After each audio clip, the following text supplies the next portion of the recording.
दोस्तों आप सभी का बहुत बहुत स्वागत है हमारे चैनल में। इस वीडियो के अंदर अभी हम लोग साइंस यानी विज्ञान इससे रिलेटेड इम्पोर्टेंट 40 क्वेश्चन देखने वाले हैं, जो कि आपके आने वाले एग्जाम से railway, group D, NTPC, SSC, UP police, लेखपाल और आने वाले सभी प्रतियोगिता परीक्षा के लिए काफ़ी इम्पोर्टेंट है।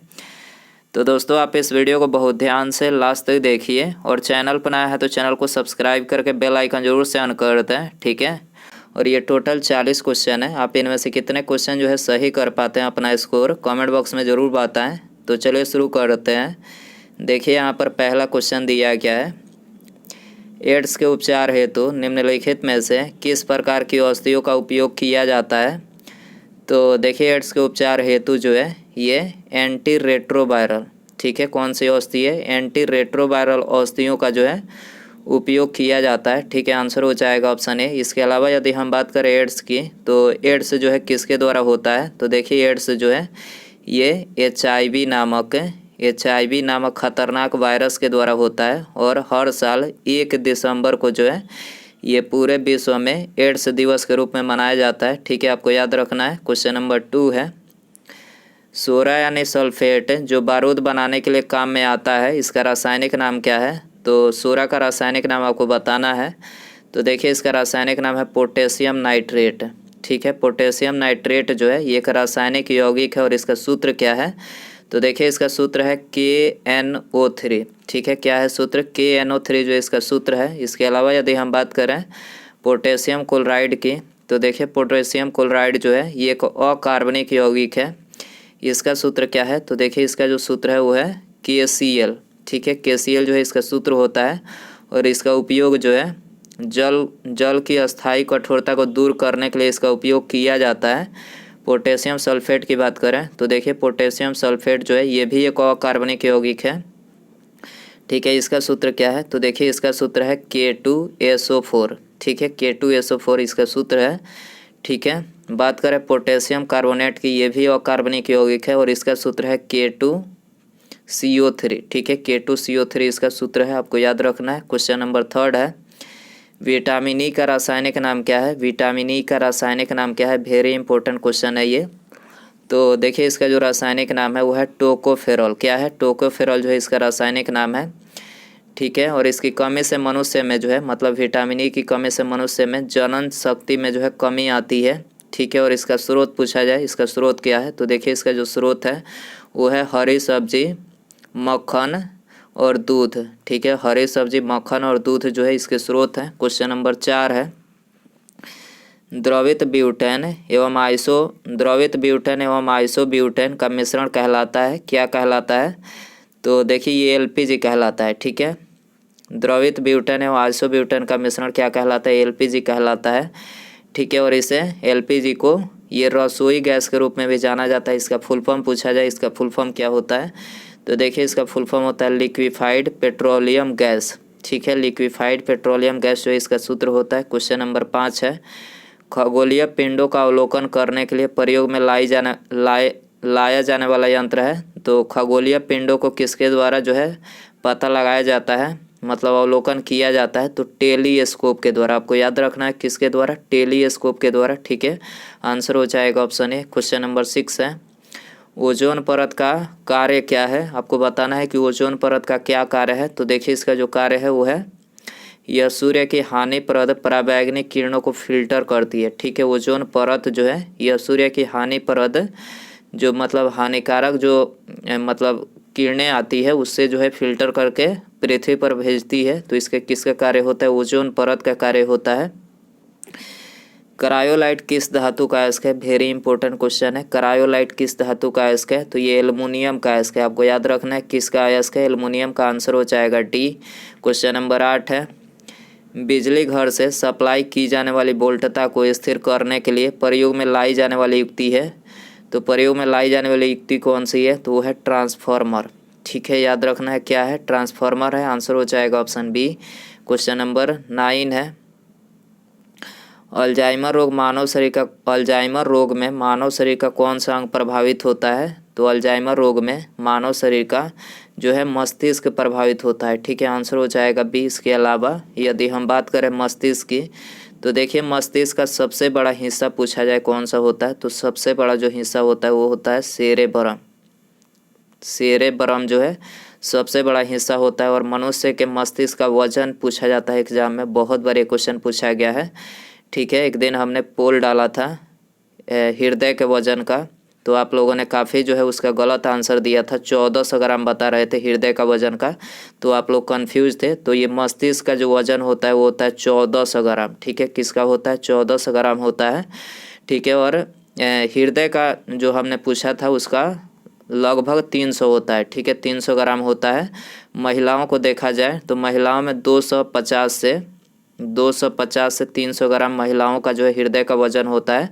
और पुरुषों का जो होता है तो पुरुषों का 300 से 350 के बीच में होता है। ठीक है, तो आपको इन दोनों में कंफ्यूज नहीं होना है। मस्तिष्क में 1400 ग्राम का होता है। ठीक है, और हृदय पूछा जाए तो 300 ग्राम का। ठीक है, क्वेश्चन नंबर 10 है, गन मेटल किसकी मिश्र धातु है? गन मेटल किसकी मिश्र धातु है? तो तांबा, टीन और जिंक की मिश्र धातु है। आंसर हो जाएगा डी। क्वेश्चन नंबर 11 है, उन शराब तराश्तियों में जिनके परिणाम स्वरूप अंधता आदि होती है हानिकारक पदार्थ है, तो उस पदार्थ का नाम क्या है? Methyl alcohol. ठीक है, याद रखना है आपको क्या है? मेथिल अल्कोहल है। आंसर हो जाएगा डी। दोस्तों, यदि आपको वीडियो पसंद आ रहा है तो प्लीज़ वीडियो को लाइक ज़रूर करें। ठीक है, और यदि आपके कोई दोस्त गवर्नमेंट एग्ज़ाम की तैयारी माने इन चीज़ों की तैयारी कर रहा है तो उनको भी ये वीडियो शेयर ज़रूर करिएगा। ठीक है, और चैनल पर आया है तो चैनल को सब्सक्राइब करके बेल आइकन ज़रूर से ऑन कर दें। और बेल आइकन ऑन करना इसलिए ज़रूरी है ताकि जब भी मैं कोई न्यू वीडियो अपलोड करूं उसका नोटिफिकेशन जो है आपको मिल सके। ठीक है, बेल आइकन ऑन रखिएगा तभी जो है आपको नोटिफिकेशन मिलेगा, तो बेल आइकन ऑन कर लीजिएगा। अगला क्वेश्चन देखते हैं, विद्युत चुंबक बनाने के लिए समांतर किस धातु का प्रयोग किया जाता है? वेरी इंपॉर्टेंट ये क्वेश्चन है। विद्युत चुंबक बनाने के लिए किस धातु का प्रयोग किया जाता है? तो लोहा का जो है प्रयोग किया जाता है। आंसर हो जाएगा सी। क्वेश्चन नंबर 13 है, विद्युत धारा को मापने के लिए काम में आने वाले उपकरण का नाम क्या है? तो विद्युत धारा किसके द्वारा मापा जाता है? एमीटर के द्वारा मापा जाता है। किसके द्वारा? एमीटर के द्वारा। आंसर हो जाएगा सी। इसके अलावा यदि हम बात करें बैरोमीटर की, तो बैरोमीटर से क्या मापा जाता है? वायुमंडलीय दाब। ठीक है, वायुमंडलीय दाब जो है बैरोमीटर के द्वारा मापा जाता है। अल्टीमीटर की बात करें तो अल्टीमीटर के द्वारा जो है ऊंचाई मापी जाती है। ठीक है, ऊंचाई मापी जाती है। एनीमोमीटर की बात करें तो पवन का वेग। ठीक है, पवन का वेग जो है ये एनीमोमीटर के द्वारा मापा जाता है। क्वेश्चन नंबर 14 है, प्रत्यावर्ती वोल्टता के परिणाम को घटाने के लिए प्रयोग में लाया जाने वाला ट्रांसफार्मर है। तो इस ट्रांसफार्मर का नाम है स्टेप डाउन ट्रांसफार्मर। ठीक है, स्टेप डाउन ट्रांसफार्मर जो है प्रत्यावर्ती वोल्टता के परिणाम को घटाने के लिए प्रयोग में लाया जाता है। आंसर हो जाएगा बी। क्वेश्चन नंबर 15 है, उस विद्युत धारा को जो नियत समय पर अंतराल के बाद अपनी दिशा बदल लेती है कहा जाता है? क्या कहा जाता है इसको? तो देखिए इसको बोला जाता है प्रत्यावर्ती धारा। ठीक है, आंसर हो जाएगा सी। क्वेश्चन नंबर 16 है, कंप्यूटर में किसी शब्द की लंबाई किससे मापी जाती है? कंप्यूटर में किसी शब्द की लंबाई किससे मापी जाती है? तो ये बिट्स से मापी जाती है। याद रखना है आपको। आंसर हो जाएगा डी। क्वेश्चन नंबर 17 है, सीमेंट में सेटिंग के समय को नियंत्रित करने के लिए मिलाया जाता है। क्या मिलाया जाता है सेटिंग के समय को नियंत्रित करने के लिए? तो उसमें मिलाया जाता है जिप्सम। आपको याद रखना है क्या मिलाया जाता है? जिप्सम मिलाया जाता है। आंसर हो जाएगा ये। क्वेश्चन नंबर 18 है, लार ग्रंथियों के द्वारा निम्नलिखित में से कौन सा एंजाइम उत्पादित होता है? लार ग्रंथियों के द्वारा कौन सा एंजाइम उत्पादित होता है? तो ये टाइलिन जो है उत्पादित होता है। आंसर हो जाएगा बी। क्वेश्चन नंबर 19 है, बंदर में कितने गुणसूत्र होते हैं? वेरी इंपॉर्टेंट ये क्वेश्चन है, बहुत बार क्वेश्चन पूछा गया है। तो बंदर में जो गुणसूत्रों की संख्या होती है वो होती है 48। आपको याद रखना है। और मनुष्य में पूछा जाए कि कितना होता है गुणसूत्र, तो 46। ये भी क्वेश्चन पूछा जाता है। ठीक है, ये दोनों क्वेश्चन आपको याद रखना है। बंदर में 48 और मनुष्य में जो है 46। किस अंग में वर्णक विशेष के आधार पर किसी व्यक्ति की आंखें भूरी, नीली या फिर काली होती है? तो किसके कारण होता है ऐसा? तो ये परितारिका यानी जो आइरिस होती है उसी में वर्णक विशेष के आधार पर जो है मनुष्य की जो आंखें होती है भूरी, नीली या फिर काली होती है। ठीक है, आंसर हो जाएगा सी। क्वेश्चन नंबर 21 है, प्रथम आधुनिक मोटर कार का निर्माण किसने किया था? प्रथम आधुनिक मोटर कार का निर्माण किसने किया था? तो देखिए इसका निर्माण जो है डैमलर ने किया था। ठीक है, किसने? डैमलर ने किया था। आंसर हो जाएगा सी। क्वेश्चन नंबर 22 है, समुद्र के ज्वार भाटा में कौन सी ऊर्जा भंडारित होती है? समुद्र के ज्वार भाटा में कौन सी ऊर्जा भंडारित होती है? तो ये गतिज ऊर्जा जो है भंडारित होती है। ठीक है, गतिज ऊर्जा। ठीक है, आंसर हो जाएगा बी। क्वेश्चन नंबर 23 है, निम्नलिखित में से कौन सा तंतु सबसे कम आग पकड़ता है? तो सबसे कम बताना है कि कौन सा तंतु आग पकड़ता है। तो रेयान। ठीक है, आपको याद रखना है, रेयान जो है सबसे कम आग पकड़ता है। ठीक है, और सबसे अधिक आग पूछा जाए कौन पकड़ता है? तो नायलॉन। ठीक है, नायलॉन जो होता है सबसे अधिक आग पकड़ता है। 24 है, निम्नलिखित में से कौन सा तत्व समुद्री शैवाल से प्राप्त किया जाता है? तो समुद्री शैवाल से कौन सा तत्व प्राप्त किया जाता है? आयोडीन प्राप्त किया जाता है। ठीक है, याद रखना है क्या? आयोडीन प्राप्त किया जाता है। आंसर हो जाएगा डी। 25 है, डेंगू ज्वर का कारण है। तो डेंगू ज्वर किसके कारण से होता है? तो ये होता है वायरस के कारण से। आपको याद रखना है किसके कारण से? वायरस के कारण से। आंसर हो जाएगा डी। क्वेश्चन नंबर 26 है, थैलासीमिया एक आनुवांशिक बीमारी है, यह किसको प्रभावित करती है? Very important question. थैलासीमिया एक आनुवांशिक बीमारी है, किसको प्रभावित करती है?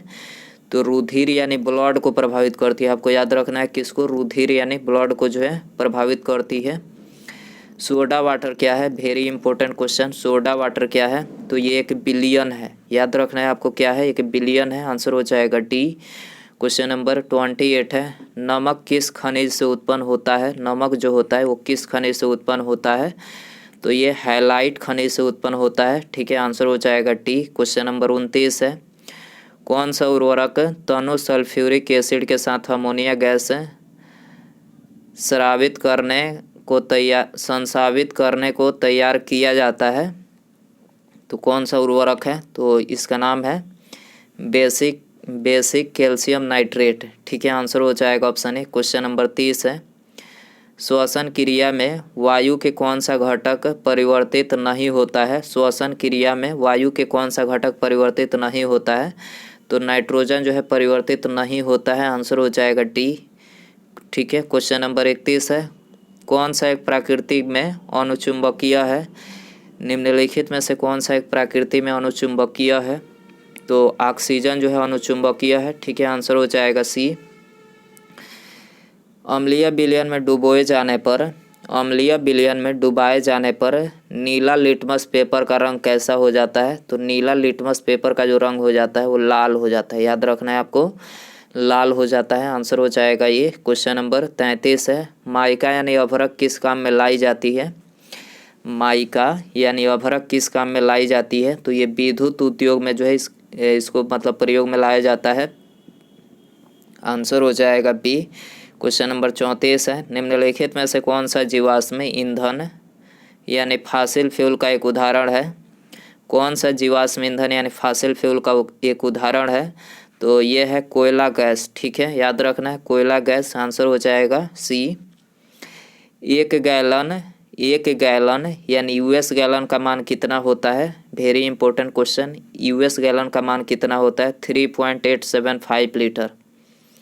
ठीक है, 3.875 लीटर होता है। आंसर हो जाएगा ये। 36 है, निम्नलिखित में से कौन सी ग्रंथि अंतःस्रावी तथा बाह्य स्रावी दोनों की भांति कार्य करता है?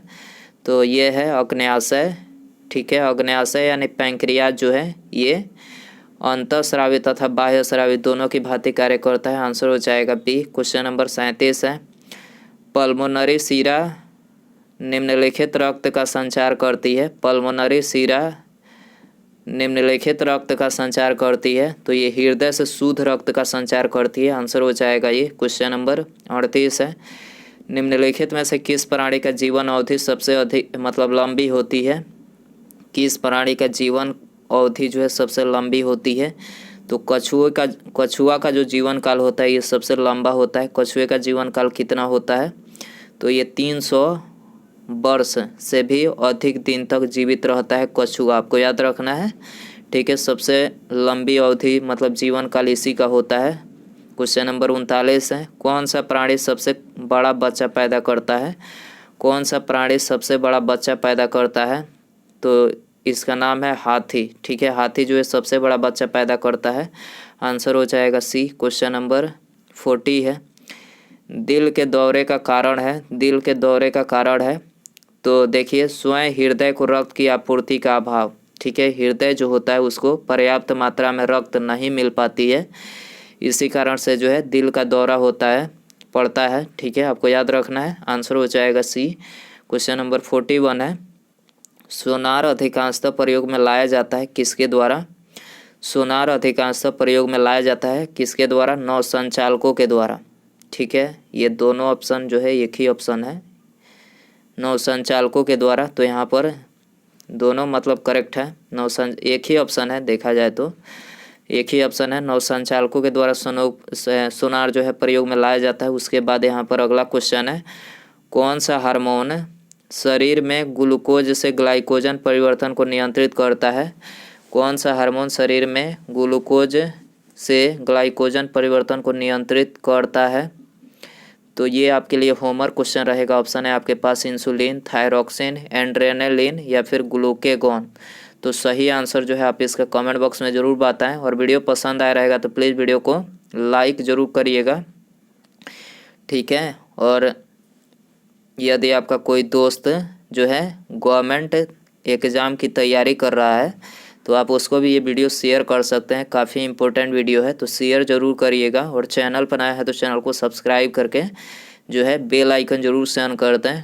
ठीक है, मिलते हैं अगले वीडियो में। नमस्कार, जय हिंद, जय भारत।